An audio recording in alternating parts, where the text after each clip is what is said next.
امبارح انا عرفت انه وائل جمعة تطاول على صلاح بطريقة مش مقبولة، فدافعت عن محمد صلاح.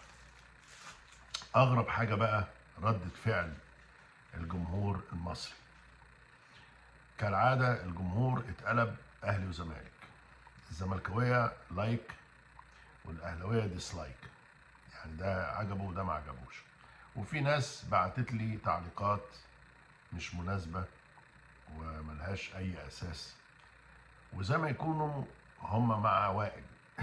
طيب مع وائل ضد صلاح ازاي يعني؟